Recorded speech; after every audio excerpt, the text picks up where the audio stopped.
Tak, tak určite by som nepovedal, že som sa prepracoval na jednotku, pretože um, všetko po tom poslednom zápase všetko je tak, ako bolo. Takže škoda toho posledného zápasu, teda, že sme nevyhrali, ale tak taká je sezóna, ešte máme veľa zápasov pred sebou, takže čo môže stať.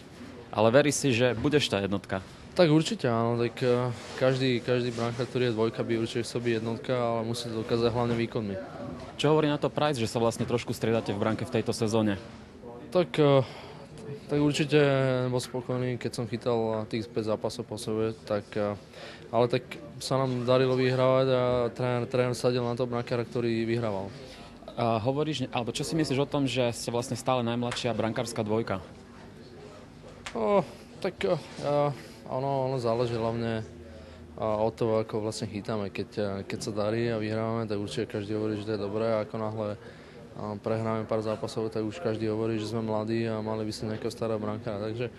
Tak ale určite každý brankár získa skúsenosti tým, že hrá a chytá, takže som veľmi rád, že nám zatiaľ dávajú príležitosť.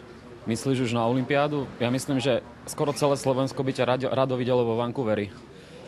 Tak určite by som veľmi rád išiel, ale ešte dlhá sezóna pred nami, ešte veľa zápasov a uvidíme, čo sa stane. Dúfam, že mi to zdravie dovolí. Nedávno ťa prekonal aj Marian Gaborik, stihli ste si niečo povedať? Ja som mu iba posledné tretine povedal, už toľko nestrieľa. Čo vravíš na neho v tejto sezóne vlastne na neudržanie? Prospela mu zrejme výmena z Minnesoty. Tak v Minnesote hrali ten obranný systém, kde on nemohol vlastne hrať to, čo by chcel, a ako náhle išiel do Rangers, tak sa mu darí strelecky, takisto aj vyhráva Rangers, takže určite je to skvelé pre ňa. Držím palce. Jaro, čo si myslíš, medzi hráčmi je teraz nejaká prasačia chrípka v podstate, čo si myslíš o tomto probléme? Tak nie je to len hokej, určite každý jeden človek sa snaží tomu predísť a nejaké vitamíny si dávať a snažiť sa dobre sa obliekať. OK, a zakázali vám počas zápasov treba, plúvanie alebo nejaké iné veci?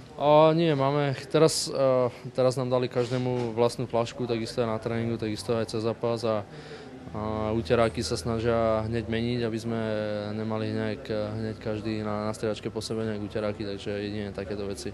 Teraz trošku odbočíme, vrátime sa do Bratislavy. Slovanu sa trošku darí, je vlastne v čele. Sleduješ Slovenskú ligu? Sledujem to cez internet. Tak som veľmi rád, že sa im darí, že zatiaľ vyhrávajú, ale jak som povedal, sezóna je dlhá, ale verím, že im to vydrží čo najdlhšie. Úplne posledná otázka.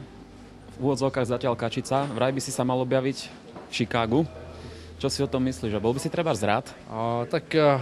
Ešte skoro na to hovorí, či niekoho vymenia alebo nie. Ono ťažko povedať, či by som bol rád, pretože brankár mladý, ako som ja, musí dostať šancu a zatiaľ v Montreale si tú šancu musím vybojovať, takže určite to nie je ľahké, ale každý má taký post ako ja.